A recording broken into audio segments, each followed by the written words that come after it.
Veneto ha un consumo del suolo spaventoso, i dati dell'ISPRA ci raccontano che è la seconda regione d'Italia per il consumo del suolo e stiamo continuando con queste follie. È chiaro che non possiamo più permettercelo né dal punto di vista degli ecosistemi, ma nemmeno dal punto di vista sociale e soprattutto economico. Risparmiare il suolo è possibile, ma ci vuole impegno a partire dal mondo politico, ne è convinto Andrea Ferrazzi, già senatore PD, oggi presidente dell'associazione PER, Persone Ecologia Reti di Venezia, con origini nella Val Brenta, in prima linea nella lotta al consumo di suolo, alle colate di cemento indiscriminate, alla costruzione selvaggia di nuovi capannoni.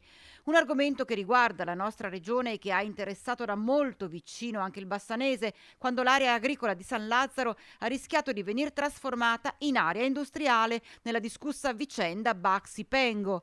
Oggi che è scongiurato il pericolo, almeno per il momento, Ferrazzi è convinto che non bisogna abbassare assolutamente la guardia, ma seguire un processo di riqualificazione del territorio. Bisogna lavorare nella logica opposta, cioè non più urbanistica espansiva che consuma il terreno, ma una urbanistica rigenerativa, capace per esempio di riutilizzare le funzionalità di grandi edifici nelle nostre città che non vengono più utilizzate, che diventano covo e ricettacolo di degrado, di violenza, di spaccio, vecchi ospedali, caserme. Quante ne abbiamo di questi spazi nelle città e non siamo capaci di rifunzionalizzarle? Ecco, bisogna pensare a una urbanistica rigenerativa. Io da senatore ero quasi riuscito a trasformare il mio disegno di legge sulla rigenerazione urbana esattamente in legge ed è quello che c'è bisogno.